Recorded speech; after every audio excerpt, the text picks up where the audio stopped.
안녕하세요. 굉장히 딱딱해가지고 그렇게 딱딱한지요. 저는 라틴 아메리카에서 저는 제가 나이가 57년생이니까 54살입니다. 생일이 안 지났으니까요. 근데 한국에서는 56이라고 그래가지고 그냥 손해봐가지고 너무 얼마나 억울한지. 하여튼 54인데요. 남미에서도 오래 살았습니다. 34년을 살았으니까 한국에 온 지는 지금 3년 조금 넘었거든요. 그러니까 어렸을 때 산 거하고 생각해서 20년 어렸을 때 산 것까지 해서 20년 살았고 16살부터 50살, 51까지 이렇게 이제 라틴 아메리카에서 살았습니다. 그래서 저를 보고 한국 사람이라고 그러면서도 라틴 아메리카 사람이라고 하는데, 라틴 아메리카 사람이 열정이 많거든요. 너무 즐겁거든요. 근데 한국에 와가지고 목표를 하면서 너무 재미없는가 뭐 이렇게 심각하신 저기까지 오셔가지고 설교도 좀 재미나게 하고 말이야 그냥 연락게 하고 노래도 불러 제끼면서 해야 되는데 다 뒤쪽에만 앉으시고 가까이 안 앉으시고 그래가지고 조금 근데 여전하시는 것 같습니다. 저는 하여튼 열정적인 건데 오늘 여러분들 이렇게 만나서 반갑습니다. 저는 현대 봉은사 쪽, 그러니까 코엑스 쪽에 있는 현대교회라고 한 36년 된 교회입니다. 교회는 작년 출석이 150명 정도 되는 작은 교회가요. 강남에 있다 보니까 아주 작은 교회입니다. 저는. 그래서 늘 생존의 위기를 느끼면서 살아갑니다. 왜냐하면 저희 교회 근처에는요. 첫 번째는 그 바로 밑으로 어떤 교회가 있냐면 서울교회가 있습니다. 얼마나 힘이 좋았냐면 조그만 거리 이름을 강남구청인가 서울시청에 시기도 하고 뭐 해가지고 칼빈로로 만들 정도로 힘이 있는 교회가 바로 밑에 있습니다. 조금 더 저쪽으로 나가면은 한 10,000명 모이는 저희 교단이에요. 통합체험 청운교회가 있습니다. 저희 집 앞에서 교회 앞에서 472번을 타고 몇 정거장 가면 압구정이 나오는데 거기에 소망교회가 있습니다. 조금 더 가면은 광림교회가 있습니다. 또 저희 주변에는 청담동 성당이라고요. 너무 멋진 성당과 청당이 또 있습니다. 그래서 사방팔방으로 개신교 거기다가요. 저희 교회에서 조금 내려가면은 그 유명한 봉은사가 있습니다. 그래서 저는 조그만 교회죠. 그래가지고는 개신교 쪽으로부터도 생존의 위협을 당하고 천주교 가톨릭 교회로부터도 위협을 당하고 불교 측으로부터도 생존의 위협을 당하는 이러한 교회에서 목회를 하고 있습니다. 그래서 오늘 여러분들과 함께 이 작은 교회가 희망이다라고 하는 주제로 개인의 설교를 함께 영광으로 생각하고 하나님의 말씀을 생각해 보려고 합니다. 우리가 작은 교회가 희망이다. 저는 이 제목을 받으면서 가요 생각해 보았습니다. 두 가지를 먼저 생각해 보았습니다. 작은 교회란 뭘 얘기하는 건가? 그쵸, 숫자가 작다고 작은 교회고 크다고 큰 교회인가? 라고 하는 근본적인 질문을 저는 많이 생각을 해 보았습니다. 만일 작은 교회가 또 희망이라고 한다면 어떤 면에서 이 작은 교회가 희망이 될 수 있을 것인가? 이 사회를 향해서 작은 교회가 희망을 말할 수 있고 희망을 던질 수 있다면 우리가 던져줄 수 있는 희망은 무엇인가를 하나님의 말씀을 통해서 깊이 생각해 보지 않을 수 없습니다. 그런 것들을 다루기 위해서 저는 잠깐 이렇게 생각해 보려고 하는 것이요. 대체적으로 요즘 사람들은 행복한 삶을 살아가기를 원하고 있습니다. 희망이 가득 찬 삶을 살아가기를 원하고 있는데 이들이 말하고 있는 이 행복과 희망은 대체적으로 보면 부자됨하고 연결되어 있는 것을 우리는 쉽게 볼 수 있습니다. 부자됨이라는 것은 행복한 삶과 희망이 가득 찬 삶을 살아가는 데 있어서 필수적인 것이라는데 대체적으로 동의하고 있는 것 같습니다. 현대사회에서 거의 모든 사람의 이목을 주목시키고 있는 화두는 바로 부자됨이라고 말해도 무리는 없을 것입니다. 2000년도라고 저는 기억을 해요. 99년도가 2000년도인가. 그때 저는 아르헨티나에서 살고 있었을 텐데 한국 신문에 오고 그러는데 나중에 그 비디오를 봤거든요. 그래서 연속극 연속극들을 이렇게 시트콤도 보고 막 그랬는데요. 그 연속극이 비디오로 들어왔는데 거기에 광고가 하나 이렇게 따라 들어오기도 합니다. 저는 아주 기억납니다. 김정은이 아주 예쁜 여자 김정은이가 빨간 옷을 입고 나오고서요. 산타클로스 옷을 입고 하얀 눈이 쫙 깔린 평원에서 우리들이 하면서 정말 예쁜 목소리로 이렇게 가지고 부자 되세요. BC 카드 선전이었습니다. 크레딧 카드. 부자 되세요. 그래가지고 그 순간부터 새해 인사가 부자 되세요. 복 받는 것도 더해서 부자 되세요. 그랬습니다.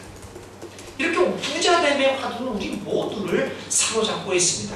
그런데 이것은 비단 일반 사회에서만 인기를 끄는 것이 아니라 신앙의 세계, 교회 내에서도 부자됨의 화두는 최고의 인기를 구가하고 있습니다. 바로 우리 목회자들을 향해서도 부자됨은 한 선망의 대상이 되고 있는데 이 부자됨은 바로 교회의 성장과 대형화로 상징되고 있습니다. 그뿐만 아니라 많은 교인들의 인기를 끌고 있는 책이나 설교들은 대체적으로 긍정적 사고를 통한 번영의 신앙을 주장하는 것들입니다. 원래 이거를 가지고 우리가 기복신앙이라고 그랬는데요. 기복신앙이라고 그러니까 조금 좀 싸구려 냄새가 나는 것 같다고 그래가지고 이거를 번영의 신앙으로 바꿨던 것 같습니다. 그것은 마치 우리나라 사회에서 3초 가방, 5초 가방을 명품 가방이라고 부르는 거랑 똑같은 것이지요. 3초 가방 아무도 안 웃는 거 보니까. 네, 3초 가방, 5초 가방. 저기 한 목사님은 모르시죠? 모르는데. 네, 3초 가방은요. 네. 그 루이비통 가방을 3초 가방이라고 그러고요. 네. 3초마다 발견되어지는 가방이에요. 3초. 짝퉁이든 뭐든. 5초 가방은 구찌 가방. 그건 조금 더 비싸서 5초만에 발견됩니다. 이런 걸 가지고 루이비통이니 뭐 구찌 같은 거를 명품 가방이라고 하는데 사실 명품은 럭셔리잖아요. 명품이 아니죠. 사치품인데. 그래서 우리들을 현혹시키는 이 언어의 장난을 가지고 번영의 신학이다. 그래가지고는 우리를 현혹시켜서 우리 모든 목회자와 교인들이 거기에 빠져 들어가고 있습니다. 이런 모습들은 오늘 믿는 이들에게 부자됨이 최고의 화두임을 여실히 드러내주고 있습니다. 의식하든 의식하지 않던 어느덧 우리들 삶은 깊은 곳에서는 부자됨의 생각에 그 주리를 들고 앉아 있다는 것입니다. 그런데 결국 바로 이러한 부자됨과 커짐과 성장과 대형화의 꿈이 그 욕망이 오늘 우리로 하여금 피곤하고 힘든 삶을 살아가게 만들고 있습니다. 그러므로 오늘 우리가 희망을 말하기 위해서는 이 시대의 희망을 말하기 위해서는 반드시 이 필연적으로 욕망이라고 하는 문제에 막 부딪혀서 그 문제를 해결하지 아니하면 결코 행복과 희망을 말할 수 없다라고 생각을 합니다. 작은 교회가 정말 희망이 될 수 있다면 이 작은 교회가 이 욕망의 문제와 진지하게 맞붙어서 싸우지 않으면 안 된다는 것입니다. 저는 3년 반 전에 한국에 와서 장로교 통합측에 속해 있는데요. 통합측 교회에서 여러 대 강연을 시골에도 지방으로 많이 다녔습니다. 마침 2008년도 그 금융위기가 발생하면서 저희 교단에서 경제를 신학적으로 해석하고 신자유주의 경제를 신학적으로 진단해주고 하는 이런 것들이 아주 시급해졌습니다. 근데 마침 제가 이제 공부한 게 해방신학이었고 오래전부터 신자유주의 경제정책을 신학 측면에서 비판하고 뭐 이렇게 하는 작업을 해왔기에 오자마자 이제 강연을 많이 다녔습니다. 작은 교회, 지방에 있는 작은 교회도 많이 이렇게 가면 지방에 조그마한 교회 목사님들하고 세미나도 하고 컨퍼런스를 하고 있었는데요. 작은 교회들입니다. 다 지방들. 저 월급도 별로 못 받습니다. 그런 분들하고 모여서 이제 강연을 하고 그때 이제 저희가 이 신자유주의를 비판을 하면서 나름대로 목회의 대안적인 주제로 말씀드렸던 것이 멈춤이라는 주제를 가지고 2008년도에 저는 많이 말씀을 드렸습니다. 멈추자. 멈춤이 없으면 이 문제를 해결하지 못한다는 주제를 가지고 많이 했는데요. 한 번은 이런 일이 있었습니다. 설교 강연을 끝나고 왔는데 지방 목회자님 전주였거든요. 세 분이 딱 와가지고 내가 목사님께 따로 드린 말이 있습니다. 그러면 겁나거든요. 방영 끝나고 딱 드린 말씀이 있으면 거의 막 뭔가 또 나보고 또 좌파라고 얘기하고 또 그런가 아닌가 뭐. 그래 왔는데 그분이 세 분이 와서요. 저한테 그런 얘기. 작은 교회는 30명, 40명 하는 교회입니다. 요번에 목사님 강연을 듣고 행복을 발견했습니다. 이게 뭔 소리를 하고 있나. 그랬더니 이런 얘기를 합니다. 제가 작은 교회를 하고 있지만 그러나 실질적으로 작은 교회를 하고 있지를 못했고 명성교회를 꿈꾸면서 해왔습니다. 나는 비록 숫자만 작은 거였지 내 마음속에서는 큰 교회가 자리 잡고 있었습니다. 그런데 오늘 목사님의 강연을 들으면서 멈춤이라고 하는 그 주제가 저는 하나님의 음성으로 들렸습니다. 내가 이제야 비로소 작은 교회를 하게 될 것 같습니다. 이런 말씀을 하는 것들을 많이 발견을 했습니다. 여러분, 작은 교회가 희망이라고 한다면 바로 이 욕망의 문제와 진지하게 싸워서 이 욕망을 우리가 다루지 않으면 안 됩니다. 오늘 성경에 있는 말씀은 에덴의 삶을 말하고 있습니다. 에덴의 삶은 서로 경쟁하는 것도 없었고 견제하는 것도 없었고 부족함이 없었습니다. 거기에는 사랑이 있었고 사귐이 있었습니다. 풍요로움이 있었어요. 그러나 지나치지 않은 풍요로움이었습니다. 에덴에서의 삶은 바로 행복 자체였고 우리 인류에게 희망을 주는 삶이었습니다. 그러나 그 행복한 시간이 그만 종말을 고하게 됩니다. 다름 아닌 인간의 욕망 때문이었습니다. 뱀이 여자를 유혹합니다. 그 열매를 따먹으면 하나님처럼 될 것이라고 유혹합니다. 그 말을 들은 여자는 열매를 바라보니까 오늘 말씀에 먹음직도 하고 보암직도 하고 그뿐만 아니라 사람을 슬기롭게 할 만큼 촌스러워지기도 했다고 했습니다. 그래서 여자는 열매를 따먹고 그 자기 남편에게도 주어 먹게 했습니다.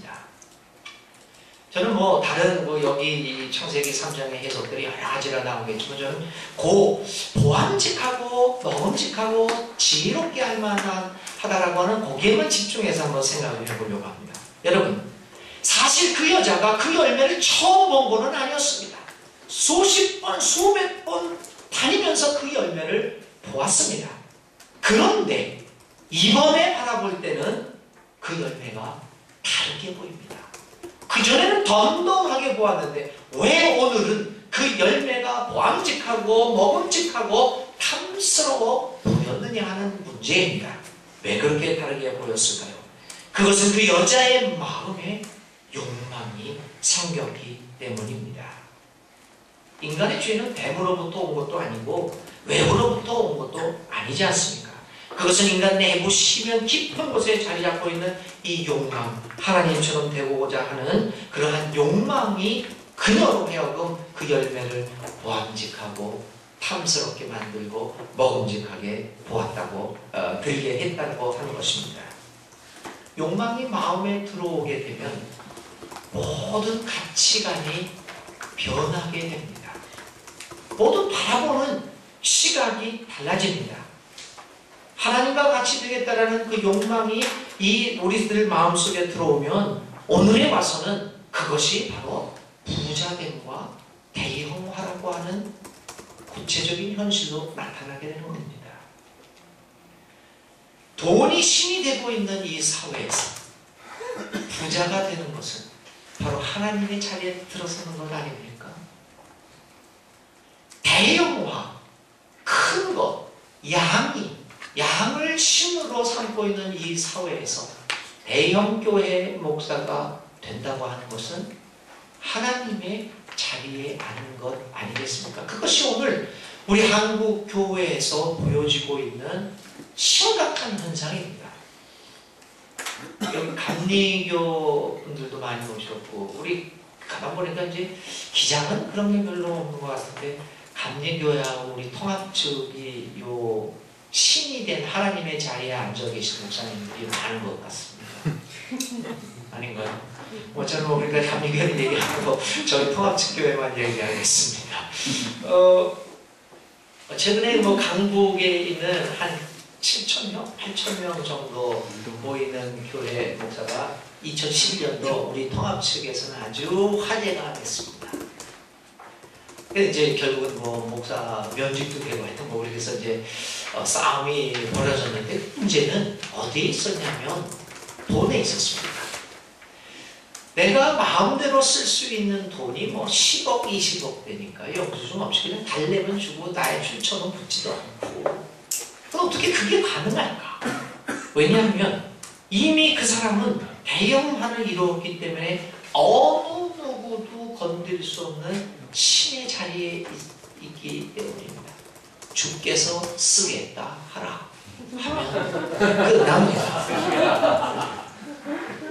바로 욕망이 우리를 하나님과 같이 되게 만들었던 이 이야기가 아니겠습니까? 돈이 신이 되고 있는 이 사회에서 부자가 되고 크게 된 것이 신이 되고 있는 이 사회에서 우리 모두는 크게 되고 싶은 욕망을 갖고 온통 부자가 되려 하고 기를 쓰고 1등 자리를 놓치지 않으려고 합니다. 이렇게 우리가 살고 있는 이 사회는 모두가 하나님이 되겠다라고 하는 그러한 욕망으로 가득 차 있는 사회입니다.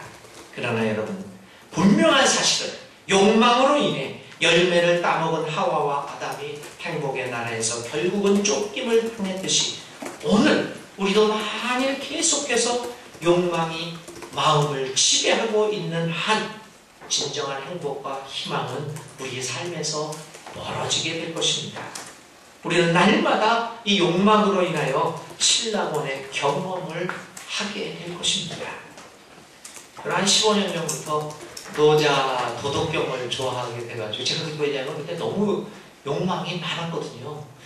저는 어렸을 때도 그렇고 청년이 되고 공부를 하면서 한 40대가 되면 되게 될 줄 알았습니다. 근데 40이 넘어가면서 별로 된 게 없더라고요. 된 거는 아버지 된 것밖에는 없어요. 그래서 굉장히 괴로울 때 만났던 게 이제 노자 도덕교입니다. 그건 이제 유류대학에 있었던 이정영 감리교 목사님이시죠? 돌아가신 분. 그분의 책을 제가 어떻게 접하게 되면서 영어로 쓴 책들이었는데 그분을 책하게 되면서 이제 노자를 접하게 됐습니다. 그래서 그 노자를 통해서 마음을 목사 이런 얘기하면 안 되는데 성경을 통해서 욕망을 제어했어야 되는데 도덕경을 통해서 그래서 이번에 제 제자들이 목사 안수를 받은 애들이 많은데요. 제가 노자 도덕경을 사가지고 다 선물을 해줬어요. 그 노자 도덕경의 3장에 이런 이야기가 있습니다. 여러분. 불상현 삼인부재. 똑똑한 사람을 불상 높게 여기지 않으면 삼인쟁, 삼인부쟁, 백성들로 하여금 경쟁하지 않게 한다. 우리는 늘 높이 된 사람, 좋은 훌륭하게 정권 잡은 사람, 하여튼 높이 된 사람은 엄친아, 엄친 이렇게 해가지고는 하다 보니까 서로 경쟁을 합니다. 불긴안득지야 서민 불위도라고 합니다. 얻기 힘든 재화를 그렇게 너무 귀하게 여기지 않으면 백성들로 하여금 도둑이 되지 않게 만든다. 불경가욕, 가욕, 삼인불란이라고 그랬습니다. 욕심낼 만한 것들을 보여주지 않으면 사람들의 마음이 혼란해지지 않는다라고 말씀합니다. 잘난 사람이 되고자 하는 욕망, 재물을 많이 얻어 남보다 귀하게 되겠다는 욕망, 잘난 사람이 되는 것, 이런 것들을 모두 보암직도 먹음직도 그리고 탐스럽게 보이게 만드는 욕망, 바로 그 욕망 때문에 우리 사회는 점차 경쟁사회가 되어가고 있고 사람들 사이에 다툼이 끊이지 않게 된다는 것입니다. 여러분, 오늘 우리 교회는 과연 무엇을 가르쳐주고 있습니까? 사람들에게 높이 된 사람만을 숭상하게끔 가르쳐주고 있습니다. 욕심낼 만한 것들을 보여주고 있습니다. 그렇기 때문에 오늘 우리들의 마음이 혼란해져서 제대로 사물을 판단하지 못하고 있는 것 아니겠습니까? 교회도 마찬가지입니다. 목회자의 생활도 마찬가지입니다. 온통 우리는 성공하겠다. 그리고 최고가 되겠다는 그 욕망 속에서 우리의 신앙생활도 어려워지고 어지럽혀지고 불행해지는 것 아니겠습니까?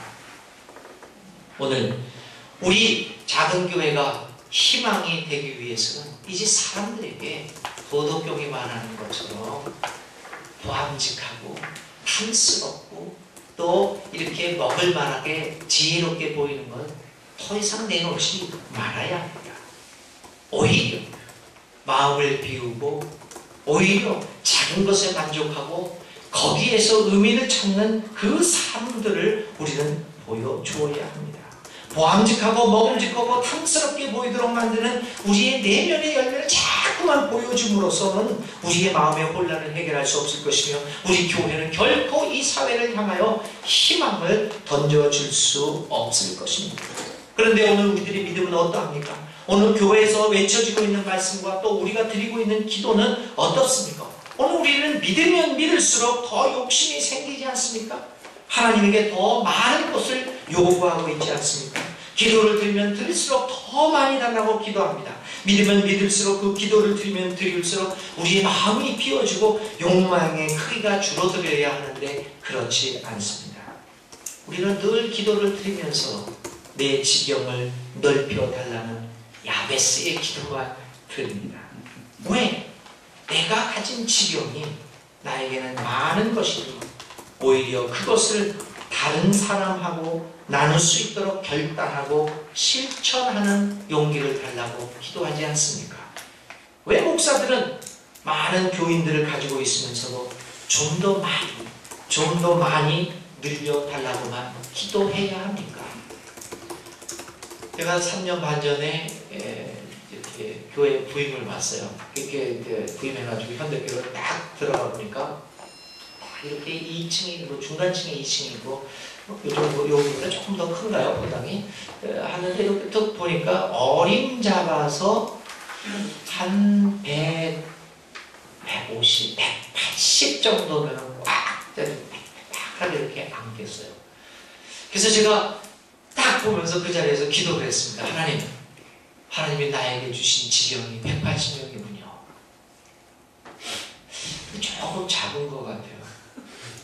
180명. 그래서 제가 기도를 했습니다. 그런데 하나님, 이게 나한테 주신 한계로 믿고 받아들이겠습니다. 180명.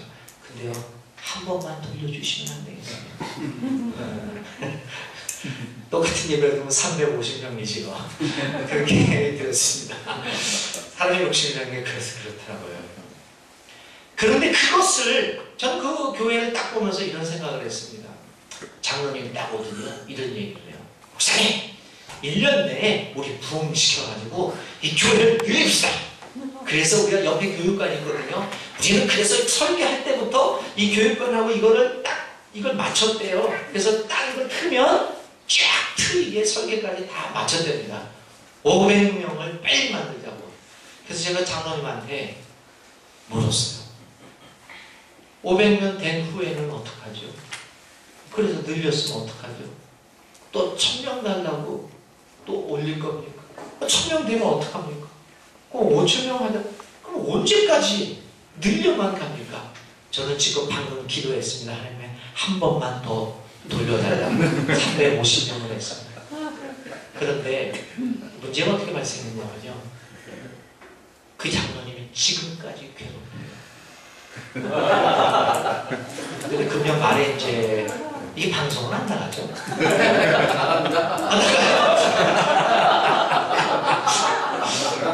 금년 말에 이제 은퇴를 하셔가지고 계속 이게 지금 저희도 상당히 작은 교회를 운영하는데 이 작은 교회에서의 문제가 뭐냐면요, 계속해서 늘려달라는 겁니다. 장로들도 그렇고 교인들도 그렇고 목사도 그렇고 사랑하는 우리 목사님 여러분, 참여하는 모든 분들, 작은 교회가 희망이 나고 얘기했을 때 먼저 기본적인 이 욕망의 문제부터 우리 목회자들, 교인들, 장로들이 해결하지 않고서는 우리는 또다시 크기만 작을 뿐이지 언제든지 대형화되고자 하는 그러한 욕망 속에서 살아갑니다. 어떤 서양 분이 와가지고 그런 이야기를 했어요. 한국 교회는 오직 한 가지 교회만, 유형의 교회만 존재하고 있다. 하나는 큰 교회, 두 번째는 크고자 하는 교회. 우리 작은 교회가 희망이 되려고 하면 진정으로 작은 데에서 멈추고 작은 데에서 은혜를 발견하며 선악과를 따먹지 않으려고 하는 그런 욕망의 문제를 가질 수 있는, 문제를 해결할 수 있는 그러한 교회가 되어야 됩니다. 이제 곧 런던 올림픽이 시작됩니다. 올림픽의 구호는 더 빨리, 더 높이, 더 강하게입니다. 그 구호를 약자로 해서 르카프라고 하지 않습니까? 시티우스, 알치우스, 포르치우스. 우리 온 세상은 좀 더 빠르게, 좀 더 높게, 좀 더 강하게 르카프를 외치면서 살아가고 있습니다. 오늘 우리가 갖고 있는 믿음이 바로 이러한 르카프를 충족시키기 위한 도구로 사용되고 있지는 않습니까? 믿음을 통하여 좀 더 나보다 빠른 삶을 살고 싶고 더 높은 삶을 살고 싶고 더 강한 삶을 살고 싶다는 욕망을 실현해보고자 하는 것은 아닙니까? 그런데 그러한 믿음은 결코 진정한 믿음이 될 수 없고 우리를 행복하게 해줄 수 있는 믿음이 아닙니다. 우리는 믿음의 내용을 성찰해 보아야 합니다. 우리 믿음에서 르카프적인 요소들을, 욕망의 요소들을 하루속히 제거해야만 우리의 삶이 좀 더 하나님의 나라에 가까워지게 될 것입니다. 작은 교회가 희망이 되기 위해서는 한없이 달려나가기만 하려고 하는 이 사회를 향해서 작아도 살 수 있다라고 하는 그러한 메시지를 던져줄 수 있는 그러한 교회가 될 때 우리는 진정한 희망으로 희망으로 살아갈 수 있을 것입니다. 이렇게 해서 오늘 우리 사회가 이렇게 1등만을, 최고만을 향하여 나아가고 있지만 오늘 우리 작은 교회들 통해서 1등이 아니라 최고가 아니라 다른 데에서도 얼마든지 행복을 찾을 수 있고 희망을 찾을 수 있다는 것을 우리 작은 교회들을 통해서 이루어 나갈 수 있기를 진심으로 기원을 드립니다. 오늘 오면서 잠깐 이 책을 읽어봤는데 그 작은 교회의 희망과 좌절이라고 우리 한성서 목사님 거를 읽어보았습니다. 제가 느꼈던 감정하고 똑같았습니다. 제가 와가지고 현대교회 오면서 작은 것을 외치고 이렇게 하면 한국교회를 좀 더 개혁할 수 있지 않을까. 그런데 이게 되지를 않습니다. 그래서 상당히 좌절을 느끼면서도 그런 좌절 속에서도 이 희망의 줄을 놓을 수는 없습니다. 그래서 그 자리에서 계속 좌절하고 그만두고 싶고 포기하고 다시 아르헨티나로 돌아오고 싶은 생각도 골뚝까지 나고 있지만 그러나 작은 교회가 정말 욕망을 버리고 하나님의 나라를 향하여 나아가려고 하는 그 작은 교회마저 희망을 말하지 않는다면 이 사회는 어디로 갈 것인가 라는 생각을 하면서 좌절을 이기고 지금도 희망을 찾고 있습니다. 여러분 작은 교회를 하시는 분들이 있다면 여러 가지 좌절과 실망 속에 있을 것으로 생각합니다. 그러나 그것을 넘어서서 다시금 이 사회를 향하여 희망을 말할 수 있는 귀한 목회자 여러분들 교회가 될 수 있기를 간절히 기원드립니다. 기도하겠습니다. 하나님 감사합니다. 오늘 우리에게 귀한 하나님의 말씀을 생각하게 해주신 걸 감사합니다. 선악과를 따먹어서 하나님과 같이 되려고 하는 욕망들이 우리 모두에 있음을 발견합니다. 하나님, 우리 연약한 우리들 주님의 성령의 힘을 간구하오니 주여 우리에게 오셔서 이제 그 열매를 보암직도 먹음직도 탐스럽게도 보이지 않게 하여 주옵소서. 덤덤히 바라보게 하옵소서. 작은 교회지만 이 작은 교회를 통해서 정말 하나님의 나라의 희망을 강력하고 힘차게 외칠 수 있도록 우리들에게 날마다 희망을 더하여 주시옵소서. 예수님의 이름으로 감사하며 간절히 기도를 드립니다. 아멘.